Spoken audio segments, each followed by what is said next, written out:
പ്രണയകാലം. വീഡിയോയുടെ തുടക്കത്തിൽ തന്നെ ഒരു കാര്യം ഓർമ്മിപ്പിച്ചോട്ടെ. നിങ്ങൾ പരമാവധി ഈ വീഡിയോ ലൈക്ക് ചെയ്ത് സപ്പോർട്ട് ചെയ്യണം. കൂടുതൽ വായനക്കാരിലേക്ക് ഇതെന്നെ സഹായിക്കും. സോ പ്ലീസ് ലൈക്ക് ചെയ്തിട്ട് ബാക്കി കഥ കേൾക്കണേ. പിന്നെ ഒരു കാര്യം കൂടി ഓർമ്മപ്പെടുത്തിക്കോട്ടെ. ഈ ഒരു കഥ കല്ലുവിനെയും അമീറിനെയും മാത്രം ഉൾപ്പെടുത്തി ഞാൻ എഴുതിയിട്ടുള്ള ഒരു കഥയല്ല. ഇതിൽ ഒരുപാട് കഥാപാത്രങ്ങളുണ്ട്. എനിക്കറിയാം ഈ കഥ കുറച്ച് സ്ലോ ആണ്. കുറച്ച് ക്ഷമ ഉണ്ടെങ്കിലേ വായിക്കാൻ പറ്റും. ഒരു 1-2 പാർട്ട് കൂടെ ഇതിങ്ങനെ ഇഴഞ്ഞേ പോവും. അത് കഴിഞ്ഞാൽ ഇത് അടുത്ത ഘട്ടത്തിലേക്ക് ഈ കഥ കടക്കുകയാണ്. ഇതിനിങ്ങനെ 3 ഘട്ടമാക്കിയിട്ടാണ് ഞാൻ ഈ കഥ എഴുതിയിട്ടുള്ളത്. എനിക്ക് തോന്നുന്നു രണ്ടാമത്തെ ഘട്ടം ആദ്യത്തെ ഘട്ടത്തേക്കാൾ ഒരു പടിയല്ല 1-2 പടി കൂടുതൽ ഇൻട്രസ്റ്റിംഗ് ആണെന്ന്. അപ്പോൾ നമുക്ക് കഥയിലേക്ക് കടക്കാം. ഓക്കെ. അന്ന് മുഴുവൻ കല്ലുവിൻ്റെ ചിന്തകളിൽ അമീർ മാത്രമായിരുന്നു. അവൻ പറഞ്ഞ കാര്യങ്ങൾ ഒരേ രീതിയിൽ പോയിക്കൊണ്ടിരിക്കുന്ന ജീവിതത്തിന് ഒരനക്കം വെച്ച പോലെ തോന്നി കല്ലുവിന്. ഒരു പുതുവഴി തുറന്നു കിട്ടിയ പോലെ. ഏറെ ദൂരം നടന്നാൽ ഒരു പക്ഷേ ഇരുളടഞ്ഞ വീഥികൾ പ്രകാശിച്ചേക്കാം. പക്ഷേ എങ്ങനെ? അവളുടെ ഉള്ളിൽ ആശങ്കകളേറി. രാത്രി ഏറെ നേരം കഴിഞ്ഞ് ഉറങ്ങാതെ കിടക്കുമ്പോഴും ജീവിതത്തിൽ കൊണ്ടുവരേണ്ട മാറ്റങ്ങളെ അവൾ പട്ടികപ്പെടുത്തുകയായിരുന്നു. പുതിയൊരു ലക്ഷ്യബോധം വന്ന പോലെ. നല്ലൊരു നാളേക്കായി തയ്യാറെടുക്കാൻ മനസ്സും ശരീരവും സജ്ജമായിരിക്കുന്നു. പക്ഷെ മുന്നിൽ മൂടി പുതച്ച് കിടക്കുന്ന കൂരാകൂരിരുട്ട് തുടച്ചു നീക്കാൻ ഇനിയും ഏറെ സമയമുണ്ടെന്ന് അവൾ അറിഞ്ഞില്ല. അനുഭവിച്ചതിനേക്കാൾ ആഴത്തിൽ ഇനിയും ദുരന്തങ്ങൾ തന്നിൽ വർഷിക്കാൻ അണിനിരന്ന് നിൽക്കുന്നുണ്ടെന്നും കല്ലു അറിയാതെ പോയി. അതെല്ലാം മറികടന്ന് ഒരുവനിലേക്ക് എത്താനുള്ള ദൂരം എത്രയോ കഠിനമാണ്. അതിനുമെല്ലാം അപ്പുറം ഒരുവൻ അവൾക്കായി വസന്തകാലം ഒരുക്കി വെച്ച് കാത്തിരിപ്പുണ്ട്. കടമ്പകൾ ഓരോന്ന് സ്വയം തീർത്ത് സ്വന്തം ചിറകിൽ പറന്നു വരുന്നവളെ സ്വീകരിക്കാൻ. അമ്മു തിടുക്കപ്പെട്ട് റോഡ് മുറിച്ച് കടന്നുകൊണ്ട് അല്പം വേഗത്തിൽ നോക്കവെയാണ് മുന്നിൽ ഒരു കാർ വന്ന് നിന്നത്. മിററിലൂടെ തന്നെ നോക്കി ചിരിക്കുന്നവനെ കാണെ അവളുടെ ഹൃദയം ഒന്ന് മിടിച്ചുയർന്നു. മേൽചുണ്ടിന് മീതെ വിയർപ്പ് പൊടിഞ്ഞു. അമ്മയുമുണ്ട് കാശിയുടെ കൂടെ. കാണാത്ത പോലെ നടിച്ച് തിടുക്കപ്പെട്ടുകൊണ്ട് അവൾ മുന്നോട്ട് പായവേ കാറിൻ്റെ ഡോർ തുറന്ന് പുറത്തിറങ്ങി കാശിയുടെ അമ്മ അവളെ ഒന്ന് വിളിച്ചു. അമ്മുമോൾ ഒന്ന് നിന്നേ. മുന്നോട്ട് നടക്കണമെന്നുണ്ടായിരുന്നുവെങ്കിലും കാലുകൾ വിലങ്ങിട്ട പോലെ നിന്നുപോയി. പതിയെ തിരിഞ്ഞു നോക്കുമ്പോൾ അമ്മയുടെ മുഖത്ത് ഒരു പുഞ്ചിരിയാണ്. പക്ഷെ കാശിയിൽ പരിഭവവും. പലവട്ടം പല സ്ഥലത്തും വെച്ച് കണ്ടെങ്കിലും ആൾ പലപ്പോഴും മിണ്ടാൻ ശ്രമിച്ചെങ്കിലും ഒരകലം ഇട്ട് നിൽക്കുകയായിരുന്നു ഇതുവരെ. അതിൻ്റെ പരിഭവമാണ് ആ മുഖം നിറയെ. അമ്മ പതിയെ അടുത്തു വന്നു കയ്യിൽ കൂട്ടിപ്പിടിച്ചു. മോൾ എന്താ കണ്ടിട്ടും കാണാത്ത പോലെ പോയി കളഞ്ഞത്? അമ്മ ചെറിയൊരു പരിഭവത്തോടെ നോക്കുന്നുണ്ട്. ഞാൻ കണ്ടില്ല അമ്മ. അല്പം പതർച്ചയോടെ ഒരു നുണ പറഞ്ഞൊപ്പിച്ചു. മറുപടിയായി അമ്മ ഒന്ന് ചിരിച്ചു. കള്ളത്തരം പിടിക്കപ്പെട്ട കുട്ടിയെപ്പോലെ ഞാനും ഒന്ന് പതറി. കഴിഞ്ഞ വട്ടം മോളോടൊരു കാര്യം പറഞ്ഞിരുന്നു. അതിൻ്റെ മറുപടി അറിയാൻ വന്നതാണ് ഞങ്ങൾ. അമ്മ എന്നെ തന്നെ നോക്കി പറയവേ എന്തുത്തരം തിരിച്ചു നൽകണമെന്നറിയാതെ നിൽക്കുകയായിരുന്നു ഞാൻ. സമ്മതമാണോ മോളെ? എൻ്റെ മകൻ്റെ ഭാര്യയായി എൻ്റെ മരുമകളായി ആ വീട്ടിലേക്ക് വരാൻ? പ്രതീക്ഷയോടെ ആ നോട്ടം എന്നിൽ തടഞ്ഞു നിൽക്കുമ്പോൾ ഞാൻ മൗനമായി നിന്നതേ ഉള്ളൂ. ഏറെ നേരം എൻ്റെ മറുപടിക്ക് കാത്തു നിന്നിട്ടും ഞാൻ ഒന്നും പറയാതിരിക്കവേ ഇരുവരുടെയും മുഖത്ത് നിരാശ പടരുന്നത് ഞാൻ കണ്ടു. മോൾക്ക് താല്പര്യമില്ലെങ്കിൽ ഞങ്ങൾ നിർബന്ധിക്കുന്നില്ല. മോൻ ഒരുപാട് ആഗ്രഹിച്ചതുകൊണ്ട് അമ്മയും കൂടെ ഒന്ന് വന്ന് പറയാമെന്ന് കരുതി. മോൾക്ക് താല്പര്യമില്ലെങ്കിൽ ഞങ്ങൾ വന്ന് പറഞ്ഞത് അത്രയും മറന്നേക്ക്. ഇനിയൊരു ശല്യമായി ഞാനോ എൻ്റെ മോനോ വരില്ല കേട്ടോ. എൻ്റെ സ്വന്തം മോളെപ്പോലെ കരുതിപ്പോയി. അതുകൊണ്ടാണ് അല്പം അധികാരമെടുത്തത്. ക്ഷമിക്കണം. തൻ്റെ ഒരു മറുപടിക്ക് പോലും കാക്കാതെ തിരിഞ്ഞു നടക്കുന്ന അമ്മയെ കാണെ എന്നിൽ വല്ലാത്തൊരു പരവേശം വന്ന് നിറയുന്നുണ്ടായിരുന്നു. അമ്മ കാശിയുടെ കൈയും പിടിച്ച് നടക്കവേ അവൻ ഒരിക്കൽ കൂടെ അമ്മുവിനെ തിരിഞ്ഞു നോക്കുന്നുണ്ടായിരുന്നു. അമ്മ എന്ത് പണിയാ കാണിച്ചേ? ഇനി പിറകെ നടക്കില്ല എന്നൊക്കെ പറഞ്ഞാൽ അവളുടെ പാട്ടിന് പോകും കേട്ടോ. കാശി അടക്കത്തിൽ പറഞ്ഞുകൊണ്ട് അമ്മക്ക് നേരെ കണ്ണുരുട്ടി. ചെറുക്ക, നീ അവളെ തിരിഞ്ഞു നോക്കാതെ. നീ ഇങ്ങോട്ട് മിണ്ടാതെ വരുന്നുണ്ടോ? അവളെ തിരിച്ചു വിളിക്കും. അമ്മ അവനെ അരികിലേക്ക് ചേർത്ത് നിർത്തി പതിയെ പറഞ്ഞു. അവളൊന്നും വിളിക്കില്ല അമ്മ, കാശി ദയനീയമായി പറഞ്ഞു. വിളിക്കും. അത് നിനക്ക് ഈ പെണ്ണുങ്ങളുടെ മനഃശാസ്ത്രം അറിയാഞ്ഞിട്ടാ. അവൾ വിളിക്കുകയും ചെയ്യും. അവളെ നിന്നെക്കൊണ്ട് കെട്ടിക്കുകയും ചെയ്യും. ഞാനാ പറയുന്നേ. കാശി അമ്മയെ ഒന്ന് നോക്കി. അമ്മ ആരാള്? അവന് ആ നിമിഷം അമ്മയോർത്ത് അഭിമാനം തോന്നി. തിരികെ വണ്ടിയിൽ കയറി. ഡോർ അടച്ചുകൊണ്ട് കാശി മിററിലൂടെ അമ്മുവിനെ നോക്കി. അതേ നിൽപ്പ് തന്നെയാണ്, ഒരടി മാറാതെ. അവൾ തിരിച്ചു വിളിച്ചില്ലല്ലോ അമ്മയെ. കാശി ദയനീയമായി അമ്മയെ നോക്കി. എൻ്റെ പ്ലാൻ അനുസരിച്ച് അവൾ തിരിച്ചു വിളിക്കേണ്ടതായിരുന്നു. താടിയിൽ കൈകൊടുത്ത് ആലോചിക്കുന്ന അമ്മയെ നോക്കി അവൻ കണ്ണുരുട്ടി. പിന്നാലെ നടന്ന് വീഴ്ത്താനുള്ള അവസാനത്തെ അടവിലോ ആണി അടിച്ചിട്ട് അമ്മ ഈ വണ്ടിയിൽ കയറിയിരിക്കുന്നേ. എന്നോട് ഈ ചതി വേണ്ടായിരുന്നു, കാശി കണ്ണു ചുരുക്കിക്കൊണ്ട് പറഞ്ഞു. നീ വണ്ടി എടുക്ക് കാശി, ഇല്ലെങ്കിൽ നാണക്കേടാ. ഇനി അവൾ വിളിക്കുമെന്ന് തോന്നുന്നില്ല. അമ്മ ദയനീയമായി അവനെ ഒന്ന് നോക്കി. കണ്ണിൽ കണ്ട സീരിയലൊക്കെ കണ്ടിട്ട് ഉഡായിപ്പ് ഐഡിയയും കൊണ്ട് ഇറങ്ങിക്കോളും മനുഷ്യനെ മെനക്കെടുത്താൻ, കാശി വണ്ടി സ്റ്റാർട്ട് ചെയ്തുകൊണ്ട് പറഞ്ഞു. മറുപടിയായി അവരൊരു ചമ്മിയെ ചിരിച്ചു. പ്ലാൻ എ വർക്കായില്ല, അമ്മയുടെ പ്ലാൻ ബി ഉണ്ടടാ. ഇനി ഒരക്ഷരം മിണ്ടിയ അമ്മയാന്നൊന്നും ഞാൻ നോക്കില്ല, വല്ല ആക്രിവിലക്കും വിറ്റ് കളയും ഞാൻ. കാശി പതിയെ വണ്ടിയെടുത്തു. അമ്മ ചുണ്ടൊന്ന് കോട്ടി അപ്പുറം തിരിഞ്ഞിരിക്കുന്നത് അവൻ ചുണ്ടിൽ ഊറിയ ചിരിയോടെ നോക്കി. ആ കാർ കണ്ണിൽ നിന്നും അകന്നു പോയിട്ടും ഏറെ നേരം അമ്മു ആ നിൽപ്പ് തുടർന്നു. മൂല്യമുള്ളതെന്തോ കൈവിട്ടുപോയ പോലെ അവൾക്ക് തോന്നി. പിണക്കമാണോ? തന്നോട് ഒന്നും മിണ്ടാതെ അല്പം അകലെ ഇരിക്കുന്ന അതുലിനോട് ഒന്നുകൂടി ചേർന്നിരുന്നു കൊണ്ട് ശ്രീകുട്ടി ചോദിച്ചു. അവൻ അവളുടെ കൈ തട്ടി മാറ്റി. പിന്നെയും മറുവശം ചേർന്നിരുന്നു. അവൻ്റെ മുഖം ഒന്ന് ചെരിച്ചുകൊണ്ട് ശ്രീ അവൻ്റെ കണ്ണുകളിലേക്ക് തന്നെ നോട്ടം അയച്ചു. ഇങ്ങനെ പിണങ്ങാൻ മാത്രം എന്തുണ്ടായി? എനിക്ക് ഓടി വരാനും കാണാനും ആഗ്രഹമില്ലാഞ്ഞിട്ടാണോ അതുൽ? ആരുടെയും കണ്ണിൽ പെടാതെ നോക്കണ്ടേ? വീട്ടിൽ അറിഞ്ഞ പ്രശ്നമാവും, അതാ. ശ്രീകുട്ടി അവളുടെ അവസ്ഥ തുറന്നു പറഞ്ഞു. ഒരു കൂടിക്കാഴ്ചയ്ക്ക് വേണ്ടി ഒരാഴ്ച കാത്തിരിക്കേണ്ടി വന്നവൻ്റെ പരിഭവം മാറ്റിയെടുക്കാൻ അവൾ നന്നേ പരാജയപ്പെടുന്നുണ്ടായിരുന്നു. ശ്രീ, ഒരാഴ്ച ഒന്നും നിന്നെ കാണാതെ എന്നെക്കൊണ്ട് പറ്റുന്നില്ലടാ. ഞാൻ പറഞ്ഞതല്ലേ എൻ്റെ വീട്ടിൽ നിന്നെ അംഗീകരിക്കാൻ ഒരു ബുദ്ധിമുട്ടില്ലാന്ന്. നിനക്കാണ് പ്രശ്നം. ഒരിക്കൽ എൻ്റെ കൂടെ അച്ഛനെയും അമ്മയും ഒന്ന് പരിചയപ്പെടാൻ വിളിച്ചിട്ട് നീ വന്നോ? ഇല്ലല്ലോ. നിനക്ക് ഞാൻ അത്രയേ ഉള്ളൂ, ഇഷ്ടമാണ്, ജീവനാണെന്നൊക്കെ പറയുമ്പോഴും നീ ഇട്ടിരിക്കുന്ന ഒരു അകലമുണ്ട്. അത് എന്നെ വല്ലാതെ കുത്തി നോവിക്കുന്നുണ്ട് ശ്രീ. അതുലിൻ്റെ സ്വരം ആർദ്രമായി. നീ എന്താ പറയുന്ന അതുൽ? എനിക്ക് നിന്നെ ഇഷ്ടമല്ലെന്നാണോ? നിൻ്റെ കൂടെയുള്ളൊരു ജീവിതം ഞാൻ സ്വപ്നം കണ്ടു തുടങ്ങിയിട്ട് എത്ര കാലമായി. നീ ആഗ്രഹിക്കുന്നതിനേക്കാൾ എത്രയോ ഉയരത്തിൽ ഞാൻ നിന്നെ ആഗ്രഹിക്കുന്നുണ്ട്. ശ്രീയുടെ വാക്കുകൾ മുറിഞ്ഞു. പ്രിയപ്പെട്ടവൻ്റെ പിണക്കത്തിൽ അവളുടെ കണ്ണുകൾ നിറഞ്ഞു. ഏയ്, കരയാതെ. അച്ഛനും അമ്മയും തന്നെ കാണാൻ ആഗ്രഹം പറഞ്ഞു. തനിക്കാണെങ്കിൽ വീട്ടിലേക്ക് വരാൻ പേടിയും. എല്ലാം കൂടെ ആയപ്പോൾ എനിക്കും ചെറുതായി ദേഷ്യം വന്നു. അതുൽ അവളുടെ നെറുകയിൽ പതിയെ തലോടി. അതുൽ, ഇനി ഒരു അവസരം കിട്ടിയാൽ ഞാൻ വരാം വീട്ടിലേക്ക്. ഇരുട്ടുന്നതിന് മുന്നേ എന്നെ തിരിച്ചെൻ്റെ വീട്ടിൽ എത്തിച്ചാൽ മതി. ശ്രീ അവൻ്റെ തോളിലേക്ക് ചാഞ്ഞുകൊണ്ട് പറഞ്ഞു. ഏയ് വേണ്ടടോ, തനിക്ക് താല്പര്യമില്ലാതെ വേണ്ട.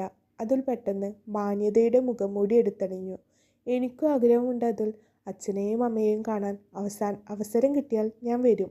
നിനക്ക് വേണ്ടിയല്ല, എനിക്ക് വേണ്ടി ഞാൻ വരൂ അതുൽ. സത്യം? അവളുടെ താടിത്തുമ്പൊന്ന് ഉയർത്തി അവൻ ചോദിക്കവേ അവൾ ഇരു കണ്ണുകളും ചിമ്മി അടച്ചു. അവനെ നോക്കി ചിരിച്ചു.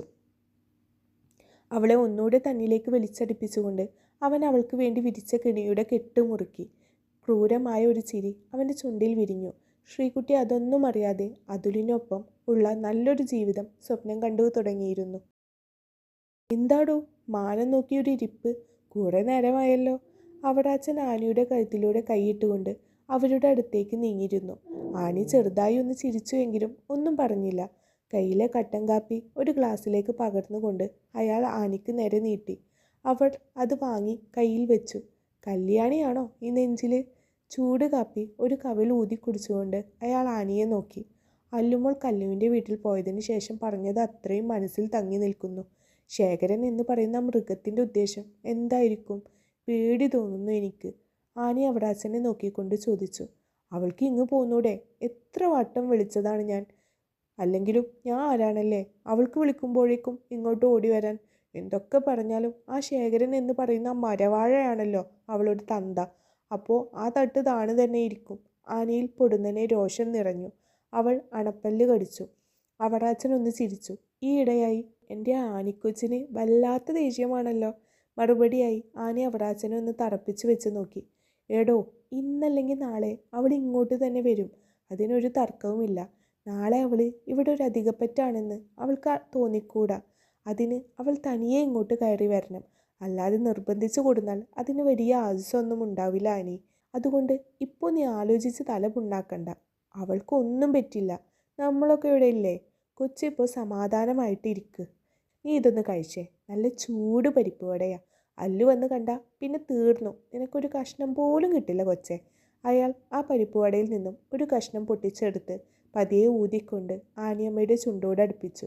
ആനി പതിയെ വാ തുറന്നു. ആനിയുടെ മനസ്സിൽ ചെറിയൊരു ആശ്വാസം തോന്നിയപ്പോൾ അവറാച്ചൻ്റെ മനസ്സിൽ ആശങ്കകൾ ഏറുകയായിരുന്നു കല്ലുവിനെ കുറിച്ചോർത്ത്. ഉമ്മുമ്മ കോളേജിലെ ഫീസ് അടക്കമായിരുന്നു.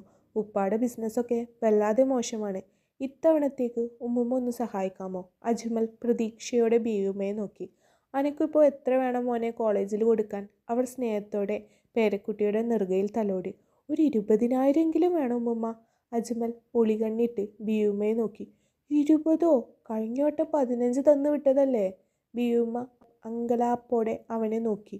ഞാൻ പറഞ്ഞല്ലോ ഉമ്മുമ്മ, കൂട്ടുകാരൻ്റെ ഉപ്പാക്ക് ആക്സിഡൻ്റ് ആയെന്ന്. അദ്ദേഹം ഇപ്പോൾ കോമയിലാണ്. അതുകൊണ്ട് അത്യാവശ്യം പറഞ്ഞപ്പോൾ കയ്യിൽ ഇരുന്ന പണം അത്രയും അവന് കൊടുത്തു. കയ്യിൽ വെച്ചിരുന്നിട്ട് എങ്ങനെ ഉമ്മുമ്മ ഇല്ലാന്ന് പറയുന്നേ? ഒന്നുമില്ലല്ലോ, ഒരു ജീവനല്ലേ. അതാ. അവൻ അവരെ തന്നെ നോക്കിക്കൊണ്ട് പറഞ്ഞു. ഈ അലമാര തുറന്ന് എൻ്റെ ബാഗ് ഇങ്ങോട്ട് എടുക്കും മോനെ.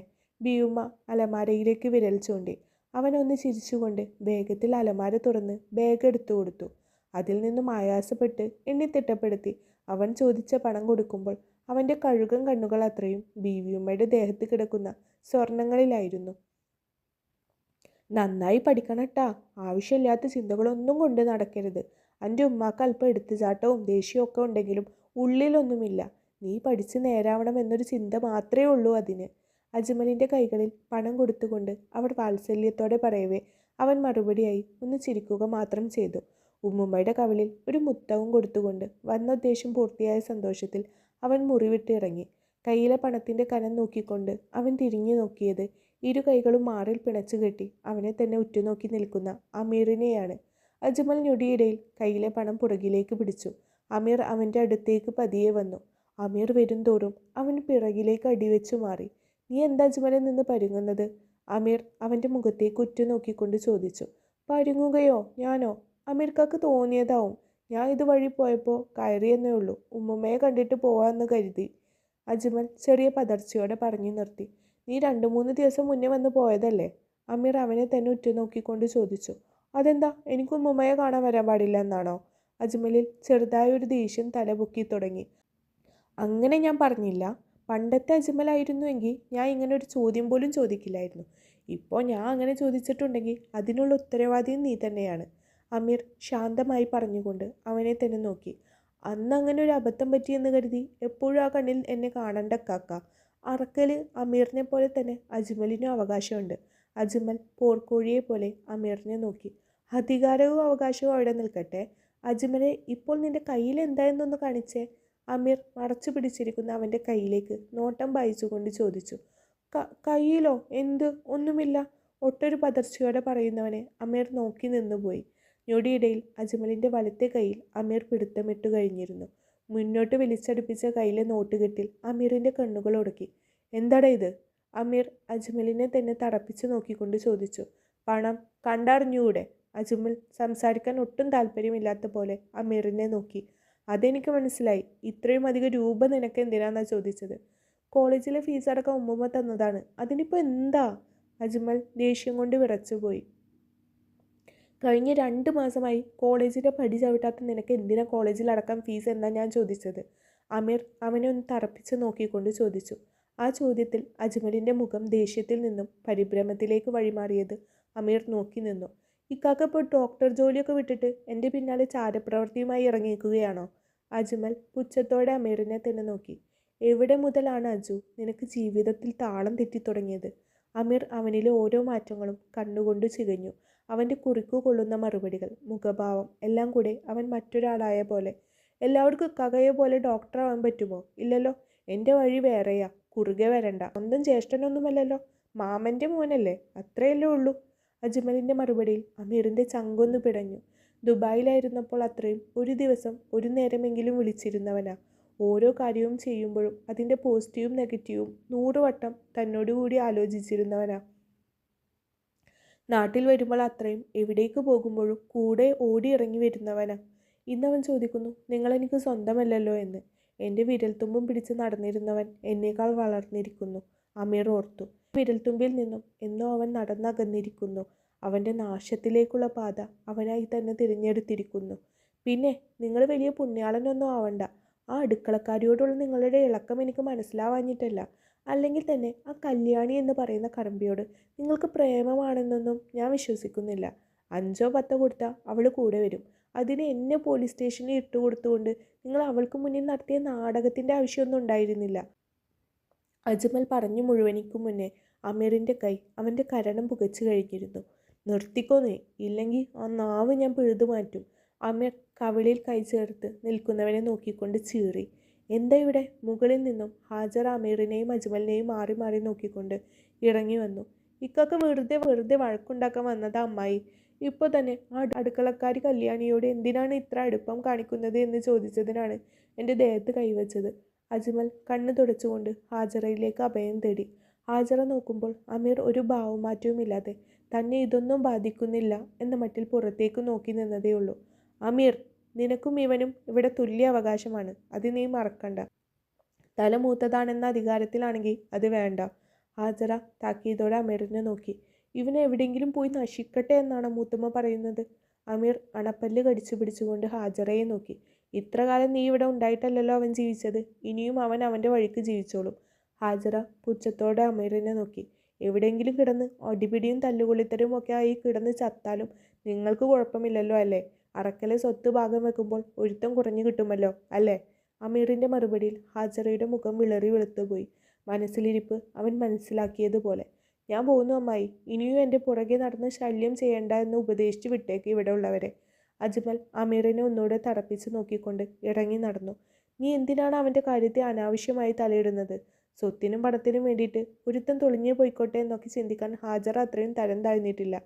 പിന്നെ അജ്മൽ കല്യാണിയെ പറ്റി പറഞ്ഞത് ഞാൻ കേട്ടു. അവൻ ചോദിച്ചത് അത്രയും ശരിയല്ലേ? എന്തിനാണ് അവൾക്ക് വേണ്ടി നീ കുടുംബത്തിലെ ഒരുത്തനെ ഒറ്റിക്കൊടുത്തത്? അതിപ്പോൾ അവന് മാത്രമല്ല, അറക്കൽ തറവാട്ടിലെ എല്ലാവർക്കും നാണക്കേടായില്ലേ? ഹാജറ അമീറിനെ തന്നെ നോക്കിക്കൊണ്ട് ചോദിച്ചു. എനിക്ക് അജ്മലിനെ അങ്ങനെ വിട്ടുകളയാൻ പറ്റില്ല. അവൻ എൻ്റെ കൂടപ്പിറപ്പ് തന്നെയാ. ഇനി അടുത്തത് കല്യാണിയുടെ കാര്യം. അത് പറഞ്ഞു തീർക്കാം വേറൊരവസരത്തിലാവട്ടെ. അത്രയും പറഞ്ഞുകൊണ്ട് അവൻ ഹാജറയെ നോക്കിയൊന്ന് ചിരിച്ചുകൊണ്ട് പുറത്തേക്കിറങ്ങി. ഏറെ നേരം കഴിഞ്ഞപ്പോൾ അജ്മലിൻ്റെ ബൈക്ക് ഒരു ഇടവഴിയിലേക്ക് നീങ്ങുന്നത് അമീർ കണ്ടു. അമീറിൻ്റെ കാർ ഒരകലം വിട്ടുകൊണ്ട് അതിന് പിന്നാലെ സഞ്ചരിച്ചു. ആളൊഴിഞ്ഞ കെട്ടിടത്തിൻ്റെ അടുത്ത് വണ്ടി ഒതുക്കിക്കൊണ്ട് ചുറ്റും ഒന്ന് വീക്ഷിച്ചുകൊണ്ട് നടന്നു പോകുന്നവനെ കാണെ അമീർ കാറിൽ നിന്നും ഇറങ്ങി 2 അടി പിന്നോട്ട് മാറി നിന്നു. അജ്മൽ പതിയെ പോക്കറ്റിൽ നിന്നും പണം വലിച്ചെടുക്കുന്നത് കണ്ടു. ആ പണം കയ്യിൽ കാണെ അവൻ്റെ ചുണ്ടിൽ ഒരു തരം ഗൂഢമായ ഒരു ചിരി വിരിഞ്ഞു വരുന്നത് അമീർ കണ്ടു. പതിയെ കെട്ടിടത്തിൻ്റെ പുറകിൽ നിന്നും ഒരേ താളത്തിൽ 3 വട്ടം അവൻ പുറത്ത് വാതിലുപോലെ ഘടിപ്പിച്ചിരിക്കുന്ന മരപ്പലകയിലേക്ക് തട്ടുന്നത് കേട്ടു. കൈ പിൻവലിച്ചുകൊണ്ട് അവൻ അല്പനേരം കാത്തുനിന്നു. എത്രയുണ്ട്? ഉള്ളിൽ നിന്നും കനത്തിലൊരു ശബ്ദം പുറത്തു വന്നു. മൊത്തം 20 ഉണ്ട്. അജ്മൽ ഒന്നുകൂടെ വാതിലിനടുത്തേക്ക് നീങ്ങി നിന്നുകൊണ്ട് പറഞ്ഞു. അകത്തെയാൾ ഒന്ന് മൂളുന്നത് കേട്ടു. അജ്മൽ പുറത്തു നിന്നും അക്ഷമനായി കൈകൾ കൂട്ടി തിരുമ്മിക്കൊണ്ട് നിന്നു. ഒട്ടൊരു നേരത്തെ നിശബ്ദതക്കൊടുവിൽ ഒരു കിടുക്കത്തോടെ മുന്നിലെ വാതിൽ തുറക്കുന്നത് കേട്ടു. അജ്മൽ ഉള്ളിലേക്ക് കയറിയ പാടെ ആ വാതിൽ പാളി ചുമരിനോട് ചേർക്കപ്പെടുകയും ചെയ്തു. അമീർ പതിയെ ചുറ്റും നോക്കി. ഉള്ളിൽ എന്താണ് നടക്കുന്നത് എന്നറിയണം. നേരിട്ട് ചെല്ലുന്നത് ബുദ്ധിയല്ല. ഉള്ളിൽ എത്ര ആളുകളുണ്ട് എന്ന് പോലും അറിയില്ല. ശ്രദ്ധിച്ചു നീങ്ങിയില്ലെങ്കിൽ ഒരു പക്ഷേ ജീവൻ തന്നെ അപകടത്തിലായേക്കാം. അവൻ മനസ്സിലോർത്തു. പതിയെ കെട്ടിടത്തിൻ്റെ പിന്നിലേക്ക് അമീർ പായവേ ഒഴിഞ്ഞ മദ്യക്കുപ്പികളും ഉപയോഗശൂന്യമായ സിറിഞ്ചുകളും ഒക്കെ അവൻ്റെ കണ്ണിൽ പെട്ടുകൊണ്ടിരുന്നു. താൻ ഉദ്ദേശിച്ചതിനേക്കാൾ വലിയൊരു കെണിയിലാണ് തൻ്റെ കൂടപ്പിറപ്പ് അകപ്പെട്ടിരിക്കുന്നത് എന്ന തിരിച്ചറിവിൽ അമീറിൻ്റെ ഹൃദയം ഒന്ന് കനത്തു. കുറച്ചുകൂടെ ഒന്ന് മുന്നോട്ട് നടക്കവേ തൻ്റെ ഇടത്തെ ഭാഗത്തു നിന്നും വലിയ രീതിയിലുള്ള ശബ്ദങ്ങളും അട്ടഹാസങ്ങളും കേൾക്കെ അമീറിൻ്റെ കാലുകൾ യാന്ത്രികമായി അവിടേക്ക് നീങ്ങി. ജനലുകൾക്ക് അരികിൽ നിന്ന് ഒരു ചെറിയ വിടവ് ശ്രദ്ധയിൽപ്പെടവേ അമീറിൻ്റെ കണ്ണുകൾ അങ്ങോട്ട് പാഞ്ഞു. മുന്നിൽ കണ്ട ദൃശ്യങ്ങളിൽ അവൻ്റെ ചങ്കൊന്നുലഞ്ഞു. തൻ്റെ കുഞ്ഞു സഹോദരൻ പെട്ടുപോയ ഊരാക്കെണിയുടെ വ്യാപ്തി അറിയുകയായിരുന്നു അമീർ. ഒരൊറ്റ മുറി, അതിനുള്ളിൽ ചുവന്ന വെട്ടം മാത്രം. ഏതോ സൗണ്ട് കുറച്ച് വെച്ചിട്ടുണ്ട്. 5 or 6 ചെറുപ്പക്കാർ, എല്ലാവരും ഒരു 20നും 25നും ഇടയിൽ പ്രായമുള്ളവർ. ചിലർ ബോധം മറിഞ്ഞു കിടപ്പുണ്ട്. മറ്റു ചിലർ ഞരമ്പിലേക്ക് പടർന്ന മരുന്നിൻ്റെ മാസ്മരികതയിൽ ആണ്ടിരിപ്പുണ്ട്. ഒരു തരം ഭയപ്പെടുത്തുന്ന ലോകം. പറഞ്ഞു കേട്ടിട്ടുണ്ടെങ്കിലും ഇങ്ങനെ ഒരു സിറ്റുവേഷൻ നേരിട്ട് കാണുന്നത് ഇതാദ്യം. അതിൻ്റേതായ ഒരു അമ്പരപ്പ് അമീറിലുമുണ്ട്. ലഹരിയുടെ കൈപ്പിടിയിൽ പൊലിഞ്ഞു പോകുന്ന യുവത്വം. ഒരു വേള അമീറിൻ്റെ കണ്ണുകൾ അജ്മലിനു വേണ്ടി ആ മുറിയൊട്ടാകെ ഓടി നടന്നു. ഒടുവിൽ മേശയിൽ കയറിയിരിക്കുന്ന ചെറുപ്പക്കാരനിലേക്ക് കണ്ണുകൾ നീണ്ടു. അവനോട് അഭിമുഖമായി നിൽക്കുന്ന അജ്മൽ. അജ്മൽ കൊടുത്ത കയ്യിലെ പണം എണ്ണി തിട്ടപ്പെടുത്തുകയായിരുന്നു അവൻ. പണം എണ്ണി തീർന്നപ്പോൾ അവൻ ഒരു ചിരിയോടെ അജ്മലിൻ്റെ കയ്യിൽ ഒരു കവർ വെച്ച് കൊടുക്കുന്നത് കണ്ടു. പൊതി മാറ്റി അതിൽ വെളുത്ത പൊടിയുടെ പാക്കറ്റ് എടുത്ത് അതിലേക്ക് നോക്കി അജ്മലിൻ്റെ മുഖം ഇന്നുവരെ കണ്ടിട്ടില്ലാത്ത അത്രയും ആനന്ദത്തിൽ ആറാടുകയായിരുന്നു. പൊടി തിരികെ വെച്ച് അതിൽ നിന്നും തപ്പിയെടുത്ത ഒരു ആംബ്യൂളും ഒരു ഒഴിഞ്ഞ സിറിഞ്ചുമായി അജ്മൽ ഒരു മൂലയിലേക്ക് ഇരിക്കുന്നത് കണ്ടു. ഇടത്തെ കൈ വരിഞ്ഞു മുറുക്കി ആംബ്യൂളിൽ നിന്നും നിറച്ച മരുന്ന് ഞരമ്പിലേക്ക് കുത്തിയിറക്കവേ ആദ്യം അവനൊന്ന് പിടഞ്ഞു. വേദന എടുത്തിട്ടെന്ന പോലെ അവൻ സ്വയം തലമുടി പിടിച്ചു വലിച്ചു. ഒട്ടൊരു നേരത്തിന് ശേഷം അവൻ്റെ മുഖം ശാന്തമാവുന്നതും വലിഞ്ഞു മുറുകിയ ഞരമ്പുകൾ അയയുന്നതും കണ്ടു. അമീറിന് അവൻ്റെ അടുത്തേക്ക് ഓടിച്ചെല്ലാനും ആ കഴുകൻ കൂട്ടത്തിൽ നിന്നും അവനെ റാഞ്ചിയെടുത്ത് ഭൂമിയുടെ അറ്റം വരെ ഓടാനും തോന്നി. പക്ഷെ താൻ കണക്ക് കൂട്ടുന്നതിലും അധികം ഭീകരമാണ് സത്യങ്ങൾ. പെട്ടെന്നൊന്നും അവനെ ഇതിൽ നിന്നും രക്ഷിക്കാനാവില്ല. അത് ആരേക്കാളും ഉപരി ഒരു ഡോക്ടർ എന്ന നിലയിൽ അമീറിന് മനസ്സിലാവും. എങ്കിൽ ശരി മക്കളെ, നാളെ കാണാം. സാധനം വേണ്ടവർ കടം പറയാനും കാല് പിടിക്കാനും വന്നിട്ട് ഒരു കാര്യവുമില്ല. പണം എണ്ണി കയ്യിൽ തരുന്നവർക്ക് സാധനം തരും, അത്ര തന്നെ. നേരത്തെ അജ്മലിന് ലഹരി കൈമാറിയവൻ മേശയ്ക്ക് മുകളിൽ നിന്നും എഴുന്നേറ്റുകൊണ്ട് പറഞ്ഞു. അവൻ ചുമരിൽ തൂക്കിയ പകുതി ഉടഞ്ഞ കണ്ണാടിയിൽ ഒന്ന് നോക്കിക്കൊണ്ട് ഷർട്ടിൻ്റെ ബട്ടൺസ് നേരെയിട്ടു. മുടിയൊന്ന് ചീകി ഒതുക്കി. തൊട്ടടുത്ത വാഷ് ബേസിൽ നിന്ന് മുഖവും കഴുകി. ചുണ്ടിൽ ഒരു ചെറിയ മൂളിപ്പാട്ടോടെ ബൈക്കിൻ്റെ കീ വിരലിലിട്ട് കറക്കി പോകുന്നവനിലേക്ക് അമീറിൻ്റെ കണ്ണുകൾ ഉടക്കി. അവനാണ് വില്ലൻ, അജ്മലിൻ്റെ നാശത്തിന് പിന്നിലുള്ള വില്ലൻ. അമീറിൻ്റെ ചുണ്ടുകൾ മന്ത്രിച്ചു. ഇത്രയും അധികം ലഹരി സാധനങ്ങൾ മുന്നിൽ നിരന്നിട്ടും കൂട്ടത്തിൽ അവന് മാത്രമേ അത് ഉപയോഗിച്ചതായിട്ടുള്ള ഹാങ് ഓവർ കാണാത്തതുള്ളൂ. പക്ഷേ ഒരു ഡോക്ടറിൻ്റെ കണ്ണിൽ നിന്നും അവനെ നോക്കുമ്പോൾ അവൻ അതൊക്കെ ഉപയോഗിച്ച് പയറ്റി തെളിഞ്ഞതുപോലെ അമീറിന് തോന്നി. ചുരുക്കി പറഞ്ഞാൽ ലഹരിയുടെ കെണിയിൽപ്പെട്ടിട്ടും ആത്മനിയന്ത്രണം നഷ്ടപ്പെടാത്ത ഒരുവൻ. ഇവിടെ എങ്ങനെ അടുത്ത സ്റ്റെപ്പ് എടുക്കണം എന്ന് ധാരണ ഉള്ള ഒരുത്തൻ. മറ്റുള്ളവർ ഈയാമ്പാറ്റകളാണ്, അവനാണ് തീ. ഈയാമ്പാറ്റകളെ ആകർഷിച്ച് ക്ഷണിച്ചു വരുത്തുന്ന തീ. പുറത്തേക്ക് കടന്നവൻ്റെ കൂടെ തന്നെ അമീറിൻ്റെ കാലുകളും സഞ്ചരിച്ചു തുടങ്ങി. ആരാണവൻ? എന്താണ് അവൻ്റെ ലക്ഷ്യം? അമീർ പുറത്തേക്ക് പാഞ്ഞു. തുടരും സൂര്യകാന്തി. എല്ലാവരും വീഡിയോ ഒന്ന് ലൈക്ക് ചെയ്ത് സപ്പോർട്ട് ചെയ്തേക്കണേ. നിങ്ങളുടെ അഭിപ്രായങ്ങൾ കമൻറ്റ് ബോക്സിൽ അറിയിക്കുക. താങ്ക്